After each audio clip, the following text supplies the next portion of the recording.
Hello, Internet. Hello, ladies.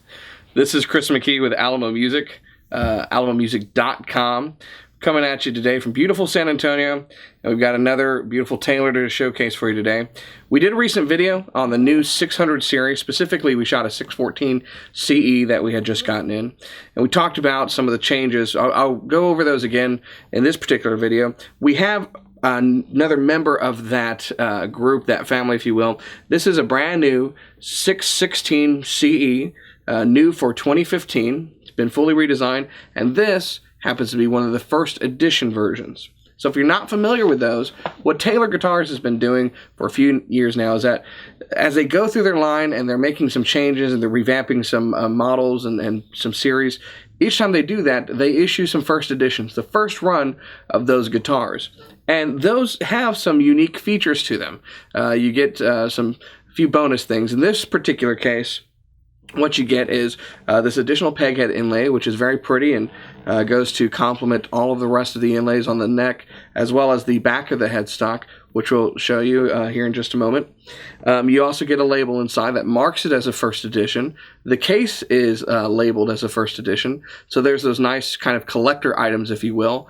The peg head's a nice way to identify that it's a first edition outside of the label and outside of the case. In addition to that, this guitar has Adirondack bracing. So the typical 614, 616, anything in the 600 series is going to be maple back and sides, Sitka spruce top, Sitka bracing, with a new design that Andy Powers has developed for this series of guitar. This one has Adirondack bracing. What that does is it's going to give you a bit more overhead. The top's going to respond faster. It's a nice bonus. It really is. So those are some of the model identifiers of this being a first edition, and there's a very limited number of these. It's a limited number of the first ones that came off the line. So you're not going to find them everywhere. They tend to go very quick, and it's a wonderful collector's piece. So if you want one of the first 616 CEs, I'm holding it here in my lap, and we happen to have two of them. So take advantage of the opportunity and give us a call on these. They're wonderful guitars. Now, we played the 614, and if you've seen that video, you'll be familiar with some of the changes that they've done with the 600 series, but I'll recap them for you here just in case. So the 600 series has been maple guitar for quite a while in Taylor's lineup. And maple is generally identified as being a very bright sounding guitar.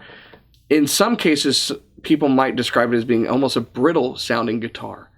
And the compliments maple has previously gotten has been that it's a great stage guitar, doesn't feed back, it's balanced really well, it's a great studio guitar for those reasons, which are not the greatest compliments you can give a guitar. Well, what does it sound like when it's not plugged in? Is it pleasing outside of a studio or off the stage, so forth? So because of that inherent tone, Andy Powers went about redesigning this series.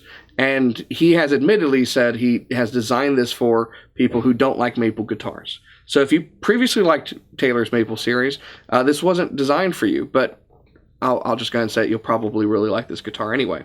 But those of you who didn't like Taylor's 600 series or any maple guitar in general, you need to come try these because they're a bit of a revelation. I got to play the prototypes in October when I was at the Taylor factory, and I was really surprised when I first heard the guitar strummed and picked and just didn't really think that that was a maple guitar. So in some background, Andy has said this in videos, he explained this to us when I was there at the factory, that maple guitars have been kind of misunderstood. If you compare, say, a rosewood guitar to a maple guitar, the inherent attributes of the wood are very, very different. Rosewood has a very fast response or quick velocity when you pluck a string. The vibrations move through it, creating these wonderful overtones that we're familiar with. And if you don't brace that guitar properly, those overtones can kind of get out of control. And so you have to brace the guitar in such a way that you allow the inherent tone to come through, but you control the vibrations and the response that it has. If you do that, if you have that same bracing and you slap a different kind of wood on it, it's not going to respond the same way. I don't care if it's mahogany or if it's maple or what it is. Woods are different. So what we've done historically is take a rosewood guitar, don't change a thing to it, put maple back and sides on it and go, wow, that sounds bright, or that sounds brittle, or that's harsh and tinny. Well, yeah, because it was made for rosewood. And that's kind of a duh moment, but something that I don't think a lot of people had really thought about till Andy decided to redo the series. So one of the very unique attributes that goes along with this train of thought is that the back bracing is different. It's different than the bracing you'll see on, the, say, an 800 series, where this gets a lot of its appointments. And it never touches the side. It just kind of tapers off. Because maple has a dampening effect, this allows the maple to move more.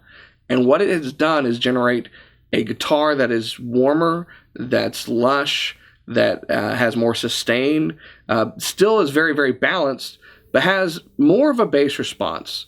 So that you know the bass is not overwhelming. It doesn't sound like a rosewood guitar, but it has this nice kind of roundness to the tone that I don't believe was there before. One of the things I didn't touch on in our last video, and that's because I'm uber professional and always remember everything, is the top. And this is a unique thing. This is something that's taking place in the guitar building industry for acoustic guitars, and I think is a great thing. I'm excited about what it's doing, and that is torrefaction. Torrefaction is basically the process of baking the wood. So what Taylor is doing, and what some other builders have begun to do, is they're taking the spruce and they are aging it very rapidly through high heat. And what that does is it crystallizes, it bakes away some of the sugar content and crystallizes the rest of the sugar content. And what you end up with is a brand new guitar with what is inherently like a 20-year-old top.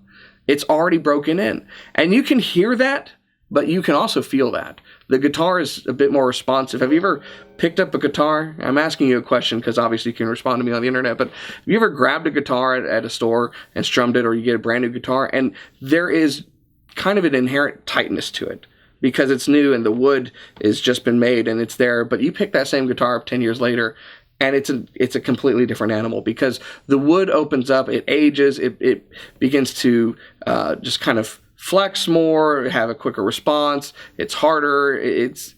It's wonderful. And that's why so many of us love older guitars and vintage guitars, because you go and you play something that's done that over time, and it's this just wonderful tone that you get and this response and so forth and feel.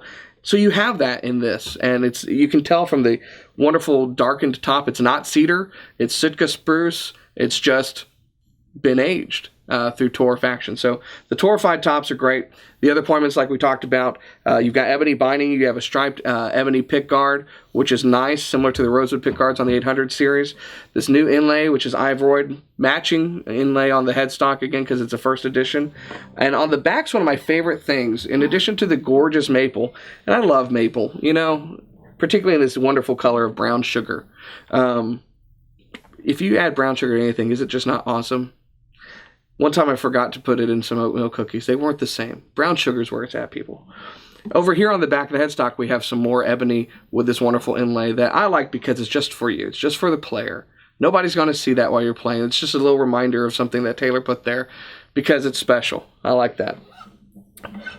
So, one thing to say about this this color of brown sugar, in addition to it just being simply beautiful, is that this is a hand-rubbed finish because this has that new thin finish, or hand-rubbed color, because it's the new thin finish of the 800 series.